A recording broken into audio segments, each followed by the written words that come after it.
Fala família vascaína, aqui é Erasmo Romão, seu companheiro, parceiro aqui no Toque de Letra, mais um podcast, né? Uma resenha pra gente falar do quê? De Vasco da Gama, né? O que interessa pra gente é Vasco da Gama e estamos aqui no Toque de Letra. Se você está pelo YouTube, se inscreve no nosso canal aí, dá aquele like, compartilha o nosso vídeo, deixa seu comentário, seu nome, sua cidade, e a gente vai ter o privilégio, né, o prazer de responder você e trazer a sua resenha no próximo bate-papo. Galera, o Toque de Letra é o seguinte, né, a gente sempre vai trazer uma questão aqui e fazer um paralelo com o Vasco da Gama, né, a gente vai trazer alguma coisa relacionada aí, né, à vida, né, e vai relacioná-la ao Vasco da Gama, que é a nossa vida, né. Há um célebre poeta, né, dramaturgo, William Shakespeare, e ele fala o seguinte: To be or not to be, that's the question. Ser ou não ser, eis a questão, né? Eu quero fazer um paralelo dessa célebre frase, né, com subir ou não subir, eis a questão do nosso Vasco da Gama. Estamos aí, faltando aí 4 rodadas, né, galera? Faltando 4 rodadas para terminar e a nossa questão é: Vasco sobe? Subir ou não subir? Né? Eis a questão. Temos aí concorrentes e aí temos uma disputa direta contra o Sport, né? A ansiedade, né, no coração vascaíno. Olha, eu vi muita gente falar que o jogo tinha que ser logo no meio de semana, né? Que já resolvia logo o problema dessa semana. A gente está vivendo essa semana inteira esperando o jogo de domingo contra o Sport, um confronto direto, um confronto que vai vai apertar o coração de muito vascaínos aí, né? O Vasco tem a vantagem, mas essa vantagem pode ser, né, pode diminuir mais ainda e aumentar o sofrimento. Nós temos o Cruzeiro classificado, o Cruzeiro não tem sem chance, campeão inclusive, né, da Série B. E logo a seguir nós temos o Grêmio com 57 pontos, quase lá, o Bahia com 56, o Vasco com 55, o Sport com 52. O Sampaio Corrêa chegou aos 52 pontos, mas já jogou nessa rodada, né? E o Vasco vai jogar, assim como o Sport. Então, apesar do Sampaio Corrêa estar muito próximo, o Vasco só depende do Vasco, né? Toda a situação para o acesso só depende do Vasco, porém o Vasco tem esse confronto direto contra o Sport. Os confrontos que faltam desses principais clubes são o seguinte: o Grêmio, que tem 57 pontos, enfrenta o Bahia em casa. Olha só, o confronto direto dentro desses 4 clubes aí que disputam 3 posições, né? Disputam 3 vagas. O Grêmio contra o Bahia em casa. O Grêmio não perde para esse Bahia, não. Esse Bahia está em crise, está numa decadência, está num problema sério lá, né? Mandou o Anderson embora, né? E está aí se virando aí para se classificar. O Grêmio tem 57 pontos, vence esse jogo contra o Bahia, vence esse jogo. Depois o Grêmio sai para jogar contra o Náutico. Eu creio que o Grêmio consiga um empate. O Náutico muito mal, infelizmente. O Tombense depois sai para jogar contra o Tombense, né? De repente arruma um outro empatezinho lá em Minas, né? E depois o Grêmio pega o Brusque também, que o Brusque tá terrível também, vence. Então, nesses 4 jogos, o Grêmio faz aí para mim 8 pontos fácil, né? 2 vitórias e 2 empates. Aí com isso o Grêmio vai a 65 pontos, resolve a vida dele. O Bahia, que tem 56, contra o Grêmio não ganha. Porto Alegre não ganha, né? O Bahia depois pega o Vila Nova em casa. Eu acho que vai conseguir vencer a duras penas. Eu acho, né? Mas tá complicado lá, cara. Tá complicado, né? Seria bom que nem vencesse, mas eu acho que vence. Depois o Bahia em casa pega o Guarani. E aí eu acho que é uma vitória, é a vitória do Bahia, né? E depois diante do CRB, lá nas Alagoas, o Bahia não vai aguentar não, vai perder esse jogo. Então o Bahia faz 6 pontos nesses 4 jogos, vai a 62. Esse é meu prognóstico aqui, né? Agora eu tenho que estar com a tabelinha aqui, né, rapaz? E o Vasco tem 55 pontos. Vai jogar na Ilha do Retiro? Eu tô confiante, mas eu vou fazer um prognóstico assim um cenário ruim, né? Um cenário ruim seria o Vasco perder. perderia lá para o Sport. O Vasco enfrenta Criciúma em casa, não tem nem conversa, é chinelada, né? Depois o Vasco pega o Sampaio Corrêa em casa, não tem nem conversa, tem que vencer, é vitória, né? E depois na última rodada o Vasco pega o Ituano fora de casa, né? Eu acho que o Vasco pega um pontinho, então dando muito cartaz para o Ituano, né? E o time do Vasco pelo menos um ponto ali fora consegue, né? Faz então nesses 4 jogos, faz 7 pontos, com 55 pontos vai a 62, né? Então o Bahia já tem 62, né, no meu prognóstico, e o Vasco faz 62. O Sport Recife tem 52 pontos. O Sport, no nosso prognóstico, ele vence o Vasco da Gama. O Sport vai ao Paraná depois e ali vence o Londrina, né? E eu acho que vai ser difícil, cara. O Sport venceu o Brusque há 2 rodadas atrás, mas antes disso, o Sport desde maio que não vencia em casa, né?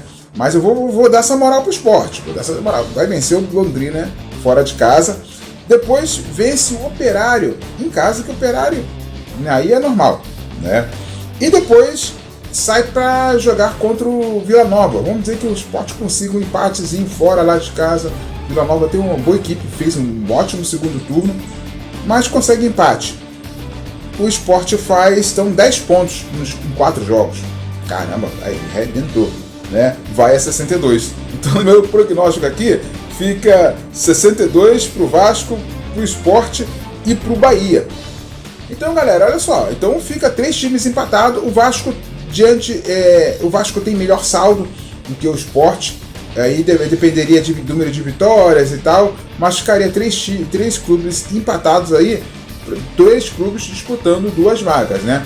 O Vasco tem vantagem sobre o Sport, se permanecendo, né? O Sport não fazendo nenhuma goleada, o Vasco não sofrendo nenhuma goleada, né? O Vasco vencendo seus gols normalmente, o saldo do Vasco é muito grande, são 17 gols diante do Sport, né? Nessa derrota que eu prevejo aqui, o Vasco perder para o Sport, não pode ser uma goleada, né? Por exemplo, se o Sport faz 5 gols de diferença no Vasco, que é muito improvável, aí sim o Sport teria vantagem. Mas eu não vejo assim, né? O seu jogo de domingo muito difícil, né? Eu coloquei aqui um cenário ruim para o Vasco, mas eu entendo que o Vasco tenha total condições de vencer esse jogo, né? De empatar, de trazer um pontinho lá de Recife, até porque o clube vive no melhor momento. O Jorginho chegou agregando os jogadores, né? Trazendo os jogadores que estavam separados, trazendo para o grupo principal, trazendo um melhor momento, né? Um momento de relacionamento, um momento dos garotos que são protagonistas e estão com uma moral elevada dentro do elenco, dentro da direção, né? E a gente precisa evidenciar todo esse trabalho feito de base, né? A gente precisa dar esse crédito ao excelente trabalho que o Carlos Brasil fez quando esteve na frente da base. E não esquecer do Rodrigo Dias, que assumiu essa base e deu essa sequência a esse trabalho, a esse ótimo trabalho. O Carlos Brasil, que tem coordenado essa transição, que trouxe o profissional, trouxe o Cadu para fazer essa transição e tem já colhido resultados, né? A gente critica muito o Carlos Brasil quanto o diretor de futebol, um cargo que ele não tinha essa experiência no futebol profissional. E não tinha dinheiro também, ele cumpriu a função sem dinheiro, e trouxe os jogadores que tinha, que podia trazer. E agora a gente, né, muitas críticas ao trabalho dele, mas quanto ao coordenador de base, fantástico, dos melhores do Brasil, né? Ele fez um trabalho assim rápido lá no Corinthians, ele esteve lá e depois voltou, mas mesmo assim o trabalho que fez no Corinthians já produziu frutos para o time profissional, né? O time que está na final da Copa do Brasil, muitos jogadores, né, que estão nesse elenco do Sub-20, que subiram do Sub-20, subiram pelas mãos do Carlos Brasil. E a gente lamenta muito esse trabalho tardio, né? Porque a gente, ao longo dos anos, a gente viu vários jogadores da base se perdendo, né? A gente perdeu o Andrei, né? A gente perdeu o Bruno Gomes, né? Que eram jogadores de seleção que fizeram base em seleção. Perdemos esses jogadores, porque também chegar no Vasco e jogar não é fácil não, parceiro. É pesado mesmo, e aconteceu isso, né? Eu lamento muito a perda de um jogador que a gente nem aproveitou, o Saulo, lateral direito, que em 2021 ele era o jogador que dava a maior assistência, né, no Sub-20. Não continuou no Vasco da Gama, não teve nem oportunidade no time de cima, né? O contrato dele terminou, se não me engano, agora em setembro, já foi liberado, né? A gente perdeu o Lucas Eduardo, porque o Vasco não pagava jogadores, o Lucas Eduardo via esse cenário ruim, ele e os empresários dele viram que seria melhor esperar o contrato dele terminar, né, para ele seguir a vida dele.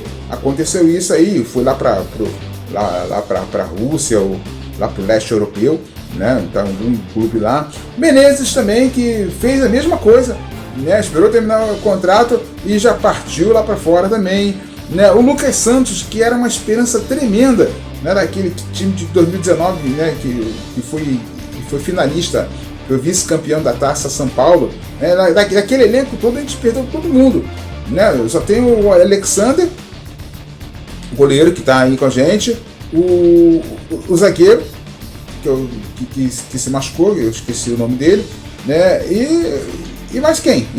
Né?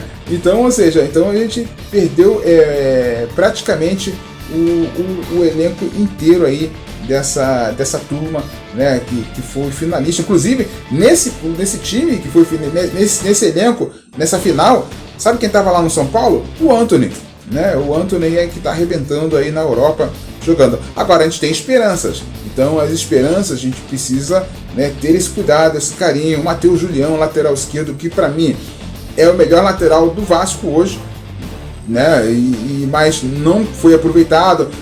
Quando contratou o Paulo Vitor, tinha essa esperança que, né, Paulo Vitor ia suprir na lateral, mas para mim o Matheus Julião tinha mais possibilidade e não teve essa chance, né? O Paulinho, jogador que joga no Paulinho é lateral do Sub-17 e do Sub-20 e treina com um profissional, rapaz. Esse cara é um espetáculo, mas tudo com calma. A gente tem jogadores interessantes na base, o Guilherme Estrela, né, que está no Sub-17 aí. Temos o Matheus Ferreira, que é um volante bom de bola. Esse Matheus Ferreira é um jogador novo ainda, jogador de seleção, hein, né, inclusive.